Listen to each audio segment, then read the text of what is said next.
I say a bunch of dudes parading as pastors went to the White House to meet with Donald Trump, and supposedly, favorite word, allegedly, they were talking prison reform. One of the things that has been that 45 has been pushing as it relates to prison reform is its First Step Act. Um, and this is a bill that sets the ability for prisoners to earn credit time, and then that or time off of their sentence. So you can do different things, good behavior and all of that stuff. You get credit time, which in turn can be time off of whatever you've been sentenced for. So that was one of the highlights. There's a transcript of the actual meeting that really breaks down the dialogue that they all had. It outlines what every pastor in that room said, so forth and so on.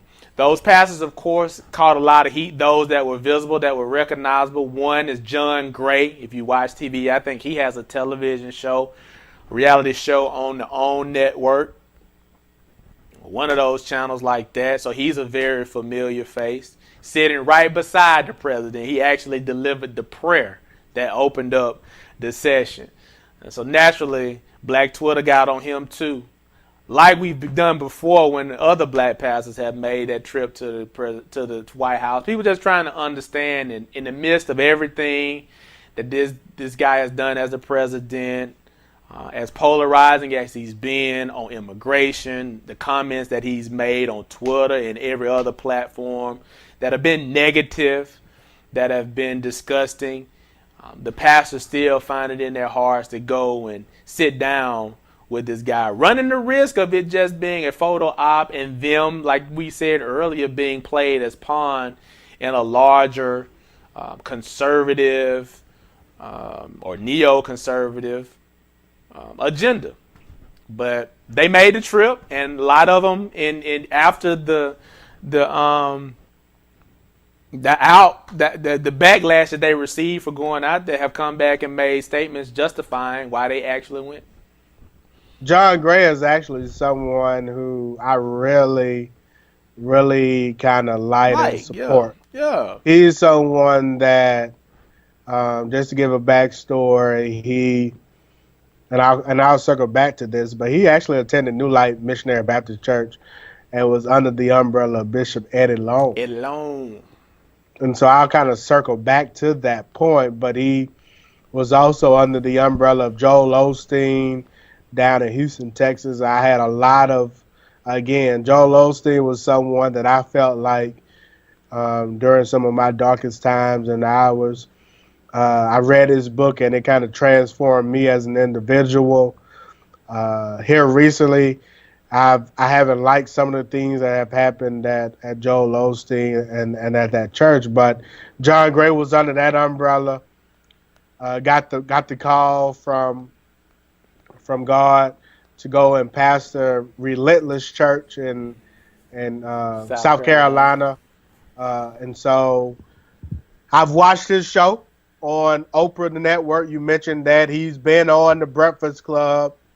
So he's kind of been on Oprah, being on the Breakfast Club, being a personal minister to KD.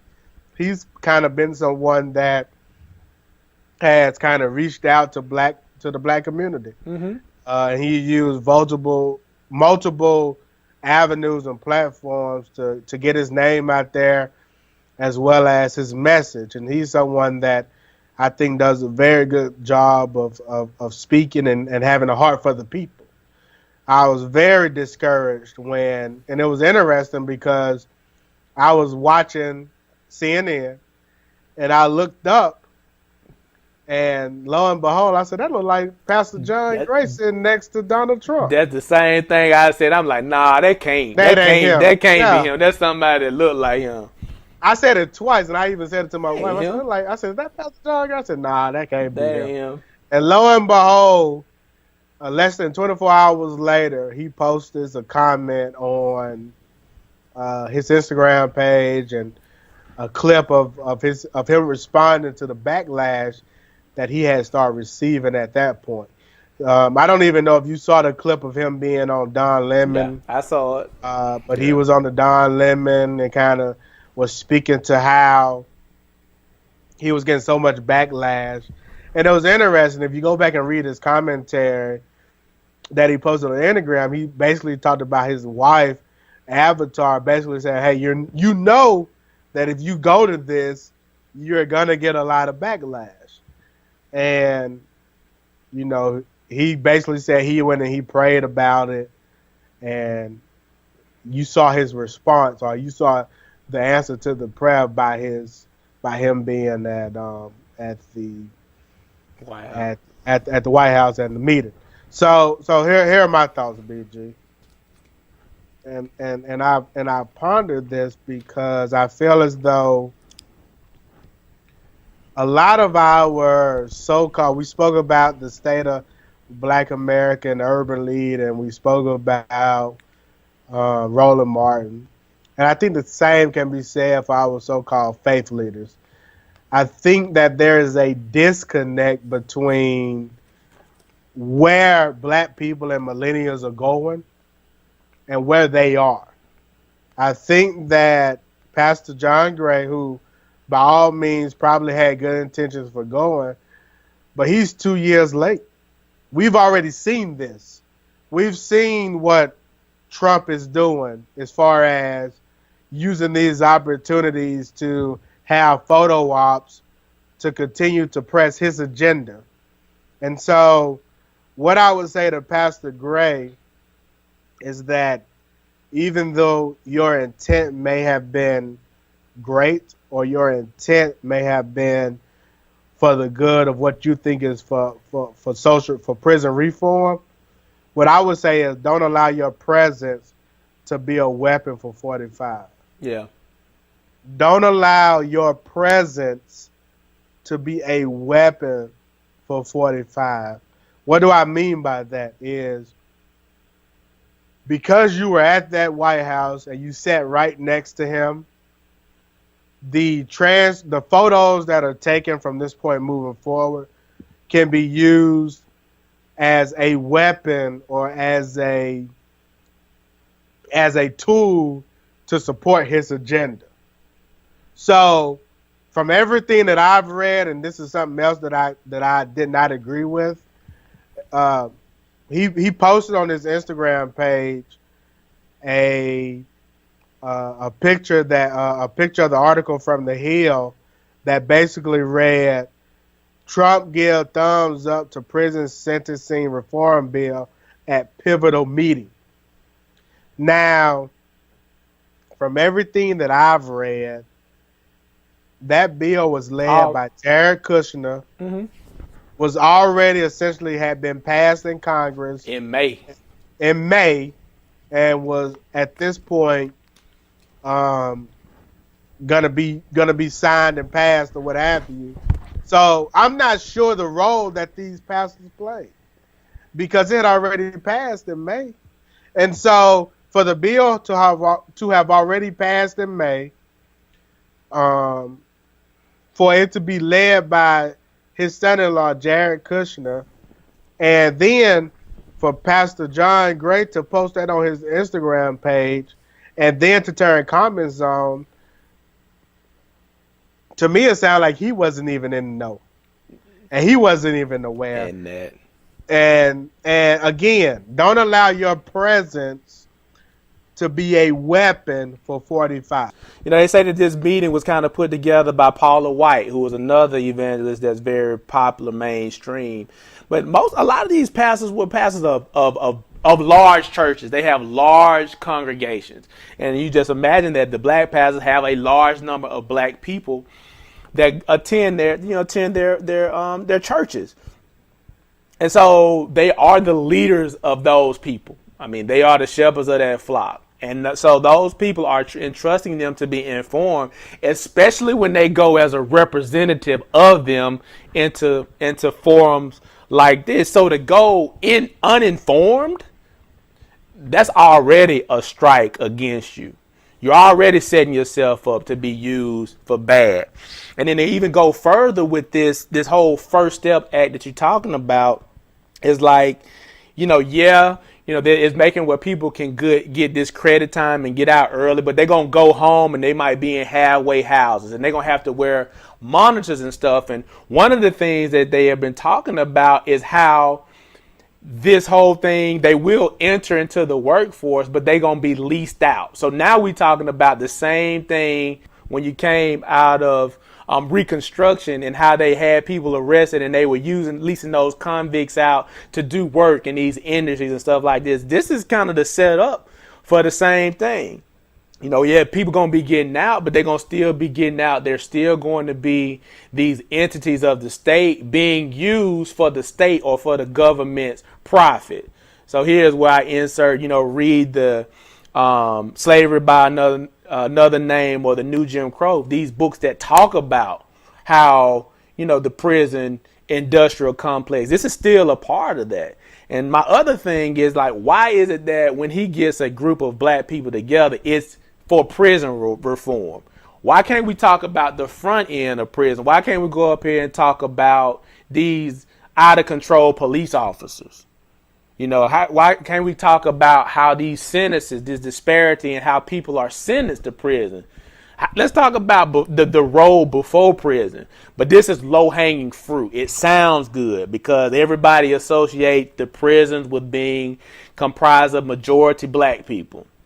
And we'll appease the black people by talking about prison reform. And you notice every story that comes out of the White House as it relates to prison reform has something to do with a black person. If it was the Johnson lady that Kim Kardashian got free, and here now we got a bunch of black pastors up there. And if you look at that transcript, nobody really asking no questions. It's a bunch of thank yous. And one dude went as far as to say that he was the blackest president that we've seen. He's the most pro-black president that we have ever seen. So, I just pray for the people that are part of these congregations that are being led by this, because while you may have a good message and things like that, it says something for you to go into a situation like this and not be informed, and then not to be willing to debate or be able to be willing to put yourself out there, as a representative for the people that you stand for. And people love their church and they love their pastor. So even with us making this statement, some of these people are still going to be forever trusting in those individuals, and it's disheartening. And in doing research for this show, man, I realized that the church that I went to in Birmingham, that pastor was up. And that's why I think that's the perfect example of chess versus playing chess versus checkers. For sure. I think that, and the pastor that you were referring to earlier was Pastor Scott. Pastor Scott sat up in there and basically said that this was the blackest president that we've had. Now, how can he, with him being a so-called faith-based pastor, get in front of 45 and make that statement is unreal to me. And for nobody to correct him. Nobody said anything.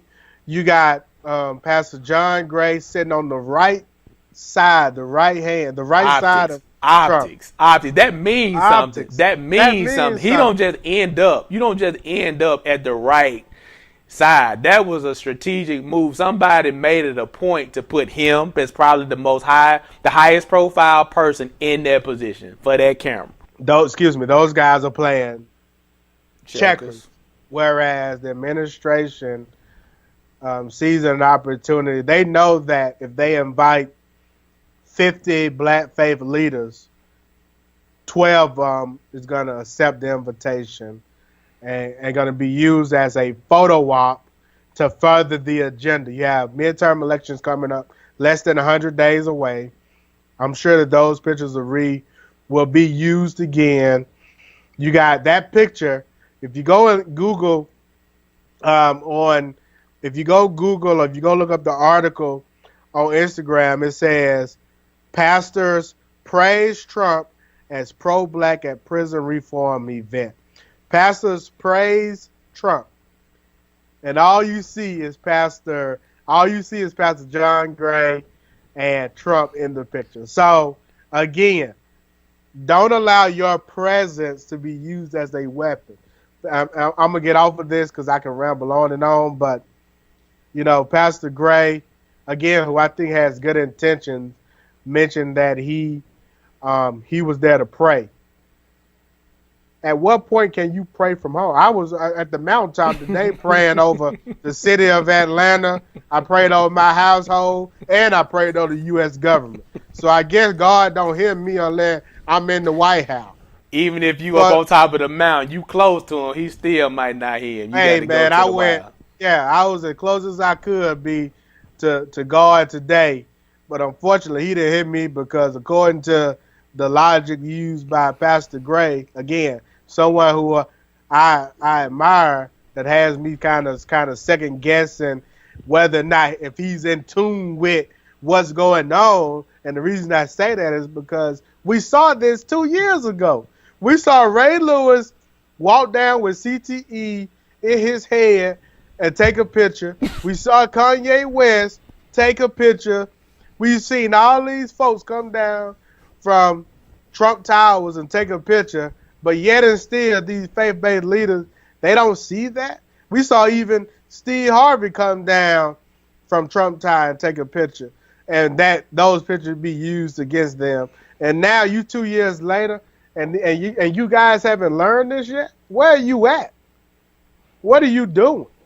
We can't forget though that the government has made a lot of provisions for faith-based organizations. So these churches do get a lot of IRS breaks and all that stuff by being faith-based. So there is some dollars and cents equated in there too.